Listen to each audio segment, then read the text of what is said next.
Trouma. Donc le texte de la Haftara parle de, comme Trouma dans la paracha parlait de l'édification du Mishkan, du tabernacle, donc qui se promenait avec Am Israël dans le désert du Sinaï. La Haftara parle de la construction du temple, lui, par Shlomo, à Jérusalem. Et les deux, bien entendu, la Gemara dit Mishkan ve Mikdash Chadem. La Gemara dit que c'est pareil. Le Beth Amikdash et le Mishkan, c'était la même chose. Simplement, il y a une sorte de renversement entre les deux. C'est que le Mishkan, qui était le tabernacle, se promenait avec Am Israël. C'est-à-dire qu'il était dans une sorte d'exil, comme quand la Shrina accompagne Am Israël, même en exil, même en dehors d'Eretz Israël, alors que le Mikdash est au centre de l'univers, au centre du monde, et Jérusalem étant considéré comme le centre de l'univers, au point où la tradition nous dit que le monde entier, imaginez le Big Bang, vous allez avoir un scoop, le Big Bang, le point du Big Bang, c'était où? C'était à Jérusalem, sur le mont Sion, ça veut dire là où il y a aujourd'hui la pierre, Even Shatia, où la pierre a été battue de Chotet, c'est la base, la pierre angulaire de tout l'univers, pas simplement du monde, de tout le cosmos. À partir de ce point-là a été construit l'univers entier. C'est pour ça que ce point-là n'obéit à aucune loi naturelle, puisqu'il y avait toutes sortes de miracles qui se passaient au cœur même du Beth Amikdash, parce que, par définition, même d'un point de vue presque mathématique, physique, le centre du centre du centre du centre, ce qui est à l'origine de l'origine de l'origine de l'origine, n'obéit à aucune loi. Bien, en tous les cas, il y a une équivalence parfaite entre le Mishkan et le Mikdash. La seule différence, c'est que le Mishkan est un lieu de l'exil d'Israël, alors que le Mikdash est un lieu d'assises éternel, où la Shrina n'a jamais quitté le Beth Amikdash. C'est pour ça que le Kotel est fondamental pour le peuple juif, dans la mesure où c'est la Shrina, même si la Gdusha d'Eretz Israël ça a diminué avec l'exil, la sainteté du lieu du mont du temple, de l'esplanade du temple, est éternelle. La Shrina n'a jamais quitté. Même quand il n'y avait pas de juifs ici, il y a toujours eu la présence divine. La présence divine est là-bas, c'est pour ça que c'est interdit pour un juif de monter sur l'esplanade du temple. C'est carré, c'est un retranchement de l'âme, c'est très très grave. Si on n'est pas pur, si on n'est pas correct, il y a toutes sortes de lois. Parce que même s'il n'y a pas de temple, le lieu est le lieu de la présence divine. En tous les cas, d'emblée, la paracha et l'Haftara nous dit que pour construire, il faut donner. La notion de trouma, c'est la notion de don. Et la notion de don, c'est une idée extraordinaire que nous disent nos sages. C'est qu'en donnant, j'ouvre en moi une dimension d'accueil de Dieu. C'est que Dieu n'a pas dit une taxe. Vous êtes obligé, contrairement à ce qui s'est passé avec Shlomo, où il y a eu des masses, où il y a eu un impôt qui a été imposé au peuple juif pour construire le temple. Et cette idée est fondamentale. Il fallait que tout le monde participe à l'édification du temple et du Mishkan. Tout le monde. Il fallait que tout le monde aussi participe à l'achat des korbanot. Vous savez qu'on donnait le martzit à shekel, le demi-shekel. Chaque juif, qu'il soit riche ou pauvre, devait donner un chetzi shekel. Et avec la cagnotte, qui était donc plusieurs millions, parce que imaginez 3 à 4 millions de personnes donnant un demi-shekel, ça fait, c'est pas le shekel d'aujourd'hui, un demi-shekel valait quand même pas mal d'argent, l'équivalent plus ou moins de 10 euros aujourd'hui. Donc tout ça était réuni en une caisse et on achetait les korbanot, ce qui fait que chaque korban, chaque sacrifice était en vérité l'envoyé de tout un Israël. Et le temple et le Mishkan étaient aussi construits grâce aux dons généreux donnés par tout un Israël. Et la notion de don, elle est fondamentale, parce qu'en donnant, et ça c'est le secret même du don, en donnant, j'ouvre au cœur de moi-même et au corps du monde un espace de transcendance, un espace où Dieu apparaît. Quand vous donnez quelque chose, et quand je dis donner, c'est donner un cadeau à vos enfants, donner un cadeau à des amis, donner un sourire à quelqu'un qui est malheureux, de faire l'effort d'accueillir son époux, son épouse, quand elle rentre chez soi, avec un sourire pour le rendre heureux, pour le faire qu'il soit content, etc., etc. C'est-à-dire faire donner. Donner, ça veut dire être axé sur le souci de l'autre. Dès qu'on fait ça, on casse l'écorce de l'ego, on ouvre un espace où Dieu apparaît. C'est aussi simple que ça. Le vrai don fait rentrer dans votre vie Dieu. Donc si des gens se plaignent en disant « Moi j'ai pas de bracha, j'ai pas de bénédiction, c'est toujours dur, j'ai jamais les choses comme il faut toujours que je me batte pour avoir un petit peu, je me bats, fais des efforts considérables, à la fin j'ai des miettes de pain. » Oui, oui, c'est très possible, et très souvent c'est dû au fait que vous ne donnez pas vraiment. Vous investissez. On investit, on ne donne pas. Donner, c'est un désaississement, on fait un désaississement, on se dessaisit de la prégnance du réel, de la prégnance des règles évidentes. Et quand on se dessaisit, on fait une rupture. Quand on fait une rupture, apparaît dans notre espace, dans notre vie, la Shrina elle-même, comme au Beth Amikdash. la présence de Dieu elle-même, qui amène avec elle toutes les brachot possibles. Et donc c'est le grand secret que la conscience de l'altérité, je ne sais pas comment il faudrait expliquer ça de façon encore beaucoup plus radicale, mais l'idée même que l'homme profondément est structuré par autre chose que lui-même. L'homme profondément est investi d'une dimension divine qui fait éclater l'ego, l'égoïsme, ce qu'il est lui-même. Et cet éclatement fait apparaître une autre figure de lui-même infiniment plus grande, dont l'architecture est ouverte vers l'autre, vers l'altérité. Je deviens moi-même que quand je suis capable de me soucier de l'autre, pour dire les choses très clairement. Et donc en donnant, j'ouvre dans mon espace, dans ma vie, dans la réalité elle-même, la présence de Dieu. Donc d'où l'importance cardinale du Beth Amikdash, parce que le Beth Amikdash et le Mishkan, le tabernacle dans le désert, c'était un espace où Dieu apparaissait, où Dieu résidait au sein même du peuple juif. Alors, pourquoi fallait-il cet espace? Pourquoi fallait-il ce lieu? Alors, une des choses fondamentales, c'est qu'il fallait, dans le peuple juif, un lieu parfait. Un lieu rédimé du tout le mal. Un lieu où la malédiction de la faute n'était pas tombée. Le Beth Amikdash ou le Mishkan était un lieu où, vous savez que quand Adam Arishon a mangé le fruit du savoir, le fruit du bien et du mal, Etzadat, ou bien quand Am Israël a reconduit cette faute au niveau collectif avec la faute du veau d'or. C'est pas simplement une faute morale, intérieure, éthique qui s'est passée, c'est un tremblement métaphysique qui a considérablement transformé le cosmos. C'est-à-dire que le monde lui-même a changé. Le rapport au monde dit que même la saveur des fruits a baissé. Depuis la destruction du temple, les fruits n'ont pas le même goût. Après la faute du veau d'or, la notion de vitalité dans le monde, de beauté dans le monde s'est affadie. C'est le monde lui-même qui a été frappé par la faute. Et donc le monde lui-même est voilé. On ne voit plus tellement la divinité vraiment dans les choses. Or, il faut qu'il y ait un espace dans Am Israël qui, lui, est pur de la faute. Ça veut dire qu'il n'est pas touché par cette faute. Où tout ce qui était originellement magnifique reste. Ça, c'est le Beth Amikdash. Et ça, c'est le Mikdash. Et le Mishkan. C'est pour ça que David Ameller dit une phrase dans les Télim extraordinaire. Il dit, quand j'ai vu ces Rachaïm, ces gens méchants, à qui tout réussit, ils ont une femme gentille, merveilleuse, belle, des enfants qui sont super sympas avec eux, ils ont la Rolls-Royce, ils ont 3 maisons de campagne, tout va bien, ils sont même heureux, ils sont en pleine santé, ils jouent au tennis, tout va bien.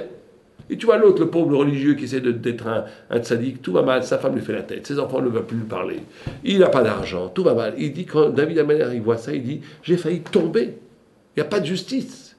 Et il dit après, quand j'arrive au Beth Amikdash, je comprends tout. Je comprends tout. Je vois qu'il y a une justice, que tout ça est très très clair. En arrivant au Beth Amikdash, dans ce lieu de la perfection, dans ce lieu qui n'est pas tombé sous le voilage, le brouillard du monde, il comprend. Il comprend, ça s'appelle la Mida de Hod. La Mida de Hod, c'est la Mida de, on va dire, d'équivalence. C'est une des Midas, une des 10 sphiras, une des 10 façons dont Dieu se révèle dans le monde. Et la Mida de Hod, c'est une Mida très simple. C'est une Mida que tu as dans la vie, ce que tu veux. Imaginez quelqu'un qui vous fait un diamant magnifique, qui vous fait une orfèvrerie splendide, qui vous fait un tableau splendide, vous voulez le payer $100 000, il vous dit non, je ne veux pas les $100 000. Qu'est-ce que tu veux? Je veux juste cette chaussure, elle me plaît beaucoup. Cette chaussure, elle vaut 50 euros. Oui, mais elle est tellement expressionnelle, je la veux. D'après la fin, vous pouvez donner la chaussure, il n'y a pas de problème. C'est ce qu'il veut. Dans la vie, on a ce qu'on veut.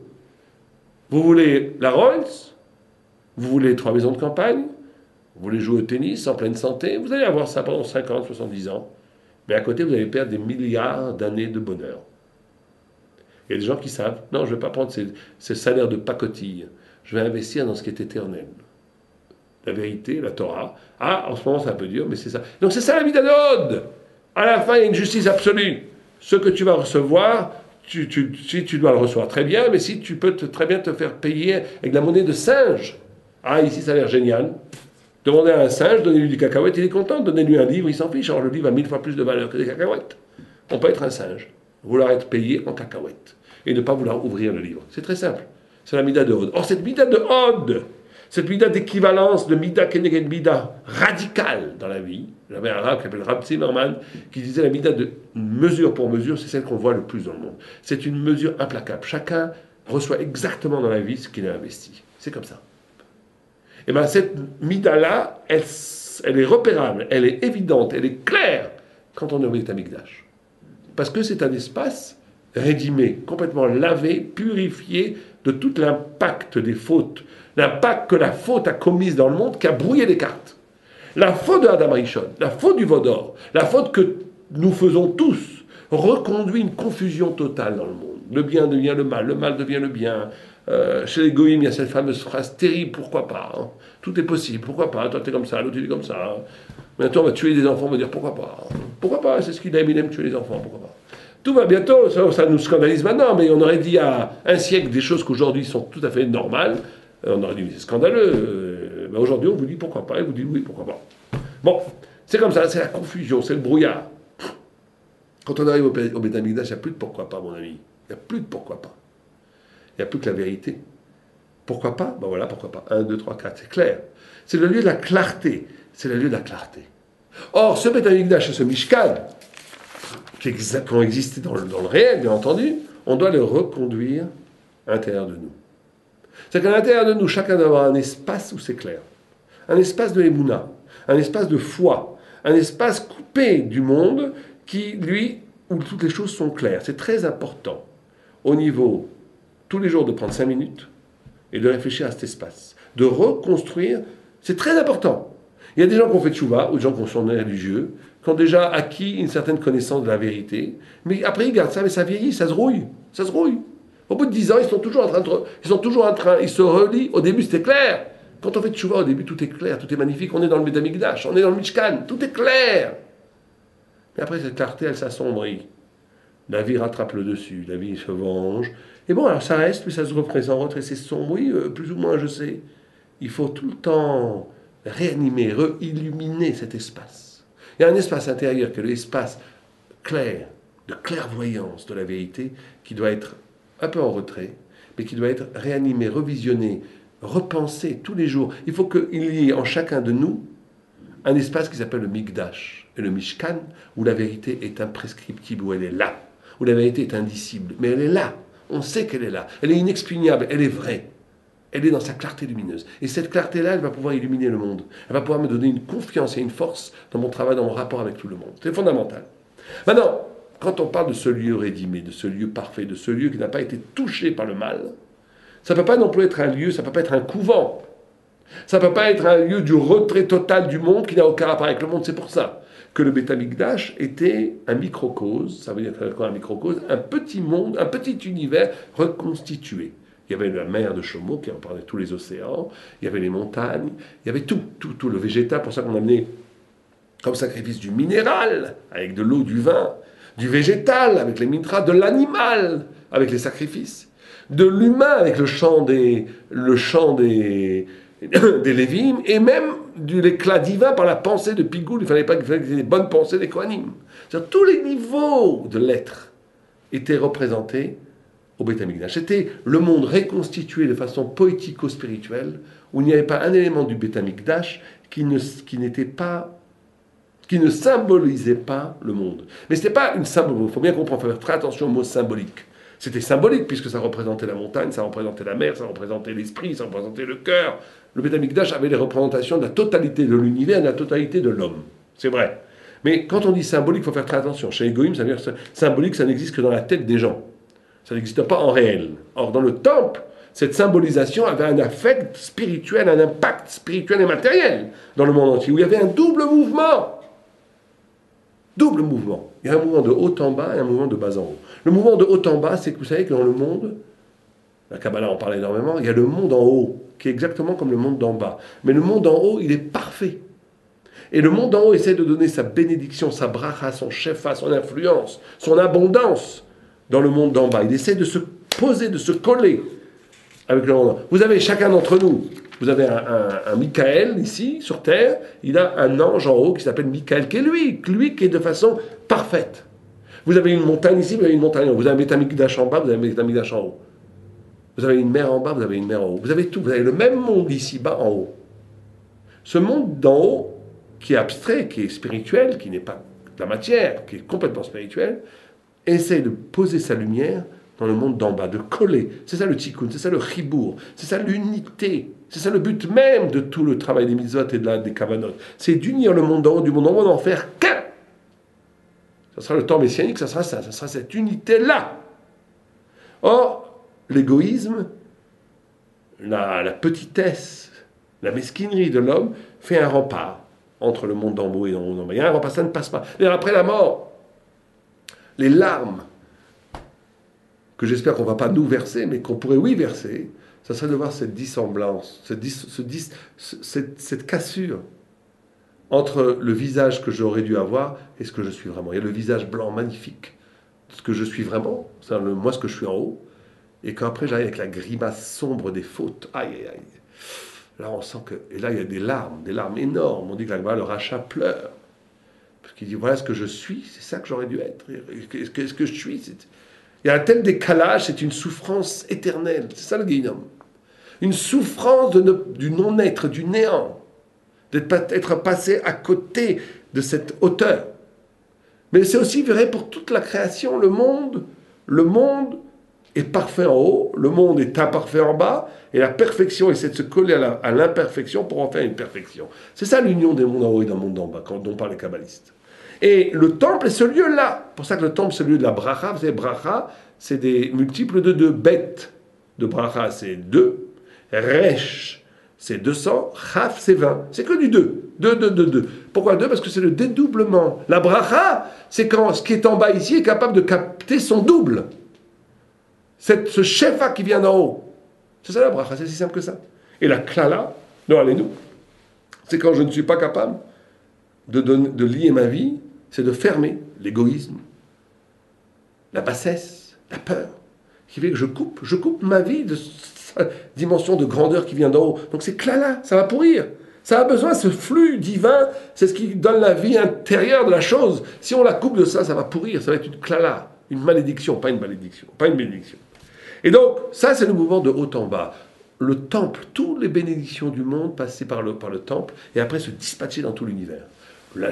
Un flux divin comme ça descendait du ciel, rentrait dans le temple, et du temple ça repartait dans tout l'univers. C'est pour ça que la Gemara elle dit, si les goïms avaient su quelle bénédiction le temple apportait au monde entier, à la France, à l'Allemagne, à tout. Si les goïms avaient su combien le temple était bénéfique à tout l'univers, ils auraient constitué des armées autour du temple pour le protéger. En détruisant le temple, ils ont détruit leur monde à eux, ils ont détruit l'univers. Mais il y a un autre mouvement de bas en haut, où tout part, on dit que même aujourd'hui, toutes les tfilotes passent par le temple. Quand vous priez, on passe par ça qu'il faut prier vers Jérusalem. Quand on est à Jérusalem, il faut prier vers Arabaït. Et quand on est à Arabaït, on prie pour le temple, parce qu'il n'y a pas une tfila qui passe pas par le temple. Ça n'existe pas. Ça ne monte pas comme ça. Vous êtes en France, ça ne monte pas de Paris au ciel. Non. Ça fait ça prend Elal, ça va beaucoup plus vite qu'Elal, ça arrive à Jérusalem, ça arrive au temple, ça monte au temple et ça monte à Jérusalem. C'est toujours comme ça. C'est des faisceaux lumineux de lumière. Vous voyez, toutes les prières du monde entier, elles couvrent la terre, elles arrivent à Jérusalem et elles montent. C'est comme ça. Et donc là, c'est une disposition. Quand on prie, c'est fondamental d'être dans cette disposition de pureté. C'est pour ça qu'il faut, quand on prie, c'est un peu cette image divine, ce double haut qui est prêt. C'est un abandon de ses fautes. Il faut oublier ses fautes quand on prie. Il faut oublier ses soucis matériels. Il faut oublier ses avérotes. Il faut essayer de faire revivre cette image de moi parfaite. Il faut être, même c'est pas grave d'être un peu faillot avec Dieu, on a le droit, il y a un paradisra qui dit on a le droit d'être faillot avec Dieu. On a le droit de jouer un peu la comédie, je suis pas vraiment un tzaddik, mais j'essaie d'être tzaddik, c'est pas grave. Dieu il nous aime, il veut bien accepter. Même si on fait cet effort d'être, pendant le temps de la tfila, on essaye d'être bien, et ben c'est très bien. Il faut essayer. Au point où la Gemara dit, ça dépend. La Gemara dit quand on voit un serpent, on continue à prier. C'est quoi le serpent? Le serpent, c'est toujours la notion du Yetzer Hara, la séduction extérieure. La séduction du péché de la chair, la séduction du péché de l'argent, la séduction du péché du pouvoir, de l'égoïsme. Tous ces trucs-là, pendant qu'on prie, le serpent, on continue. La Gemara dit, si vous priez, la Gemara parle même d'un point de vue halachique, vous priez, un serpent arrive près de vous, vous ne bougez pas, vous continuez à prier. Le serpent ne va rien vous faire, n'ayez pas peur, ne bougez pas. Pourquoi? Parce que le serpent, c'est aussi le serpent physique, mais c'est aussi le serpent du Yetzer Hara. Il est extérieur. La Torah est plus fort. La tfila est un moment d'intériorité. Où tout cet extérieur, on le met à l'extérieur. Oublie-moi un peu. Oublie-moi le serpent, je suis en train de prier. Mais si c'est un scorpion, dit la Gemara Karine, un scorpion, à ce moment-là, il faut s'arrêter. C'est quoi le scorpion? D'abord parce qu'il pique, le pshat, c'est qu'il pique même si vous ne bougez pas, mais aussi parce que le scorpion, c'est les apikorsut. Le krav, c'est la notion d'hérésie. C'est intérieur. C'est plus extérieur. Là, il faut s'arrêter de prier. Si on est dans une notion, on a des idées bidons. On se dit, ah oui, peut-être que la Torah existe, ça n'existe pas, peut-être que Dieu existe, Dieu n'existe pas, toutes ces bêtises. Ah, peut-être que c'est vrai, peut-être que c'est pas vrai, tous ces petits. Ça, c'est le scorpion. C'est le scorpion, c'est le venin du scorpion, c'est le doute du scorpion. Alors il faut bien sûr interroger, on n'est pas des fanatiques, il faut toujours interroger, il faut toujours poser des questions, il faut toujours... J'avais un rave qui disait, poser des questions c'est magnifique, mais douter c'est nul. Douter c'est nul, parce que douter c'est pour m'empêcher de grandir en vérité. Celui qui doute, il bouge jamais, peut-être bien que oui, peut-être bien que non, c'est un normand. Donc comme il bouge jamais, il fait rien. Mais poser des questions c'est magnifique, il faut poser des questions, il faut grandir. Mais quand tu doutes, et quand tu doutes surtout sur les questions essentielles de la vie, de spirituel, du rapport à Dieu, là, tu es en train de planter au cœur de toi-même le mal. Donc là, tu ne peux plus prier. Là, arrête-toi, purifie-toi là-bas, et après tu reviens prier. Donc, ce qui est très important pour nous, en tous les cas, aujourd'hui, malheureusement, il n'y a plus de temple. Malheureusement, ça a été détruit à cause de nos fautes, de sinatrinam, de la haine gratuite, de tavat mammon, de la passion de l'argent. Le deuxième temple a été détruit à cause de ces deux choses-là. Et ça continue toujours aujourd'hui. La Gemara dit toutes les époques où le temple n'est pas reconstruit, c'est qu'on est en train de le détruire. C'est-à-dire qu'il y a encore de la haine gratuite. Il y a de la haine gratuite, il faut absolument combattre cette haine gratuite. La haine gratuite, ça veut dire je me nourris de la haine. Donc mon rapport à l'autre, c'est jamais gratuit une haine. Je hais l'autre parce qu'il m'a fait du mal. Mais en vérité, à un moment donné, la haine va se poursuivre au-delà de la raison pourquoi il y a eu haine. C'est la façon dont j'ai ma relation avec lui maintenant. Je le déteste, c'est un pourri, c'est un affreux, c'est un affreux jojo, etc., etc. Mais ça, c'est de la haine gratuite qui est en train de détruire la relation entre les Juifs. Et donc, cette relation entre les Juifs détruit le temple lui-même, puisque le peuple juif est devenu le lieu du temple depuis la détruction du temple.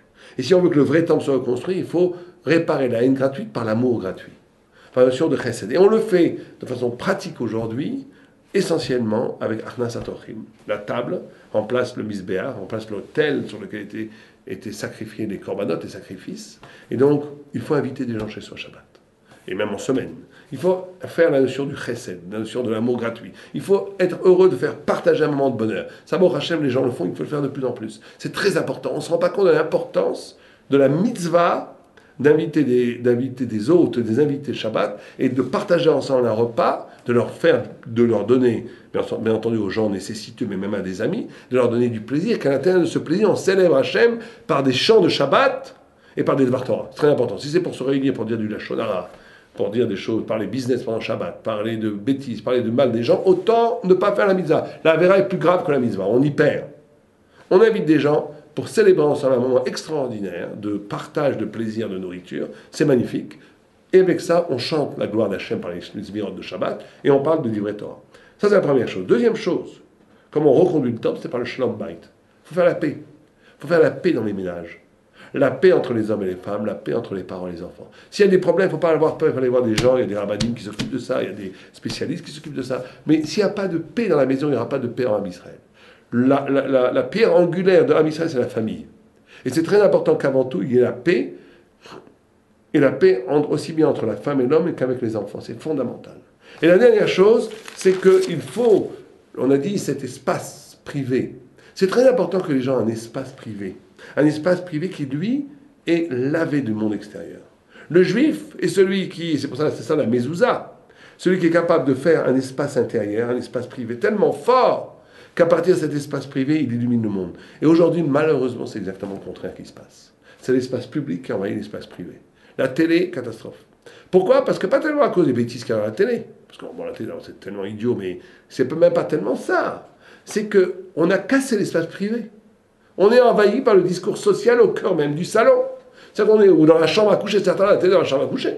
Ça veut dire quoi? C'est-à-dire qu'on a fait rentrer dans l'espace qui devrait être un espace comme un petit Beth Amikdash, comme un petit temple, où ce qui résonne ici, c'est la vérité, la grandeur, la beauté, les paroles de Torah, les paroles de profondeur, le rapport entre les gens. Maintenant, au lieu d'avoir ça, un rapport entre les gens de la famille, des échanges intellectuels, spirituels, au lieu d'avoir ça, on a des gens anéantis par une image de l'espace public qui envahit, qui colonise l'espace intime et qui le détruit. Et Internet, j'en parle même pas, si ce n'est pas des cours de Torah. Alors que dans la Torah, c'est exactement le contraire. C'est toute l'idée de Hanouka, c'est toute l'idée de la Mezouza. C'est l'idée qu'il faut faire une différence entre l'espace public et l'espace privé. Public, on est dehors, on est en société, il faut bien vivre avec la société. Mais quand je rentre chez moi, j'instaure une relation messianique. On est dans un monde comme si une anticipation messianique. Un monde où on essaie de rendre le plus parfait possible. Et à partir de cette force intérieure, on irradie le monde, mais ce n'est pas le contraire qu'on doit faire. Si l'espace intime, privé, dans la maison, où devrait régner une atmosphère de Torah, de Gdusha, de sainteté, de beauté, d'amour partagé entre les membres de la famille, se transforme en forum public où tout le monde regarde de façon béate et stupide des bêtises à la télé ou sur Internet, on a détruit l'espace privé, on a détruit l'espace juif, on détruit le Beth Amikdash. Et donc c'est fondamental d'avoir ce courage de prendre la télé et de la jeter dans l'espace public, FKR. D'avoir le courage de l'Internet, de mettre des filtres, de dire, voilà, d'abord, ne pas avoir Internet, c'est aussi très bien, et ceux qui veulent avoir Internet, au moins, de mettre des filtres. Ça veut dire que tout ce qui n'est pas cachère ne rentre pas à la maison. Pas tellement parce que, à cause de la faute, bien sûr qu'il y a la faute, mais ça casse l'espace public. Ça casse il n'y a plus de shrina. La shrina, elle se sauve d'une maison comme ça. La shrina, le Beth Amikdash, la présence divine, ne rentre pas dans une maison où les images de l'espace public rentrent constamment, ou même de façon des fois dans la maison. Donc si on veut une maison où il y a la shrina, il faut que cet espace soit respecté, que l'espace intime soit un espace de Beth Amikdash, de sainteté. Aleva Eloheinu v'Shabbat Shalom.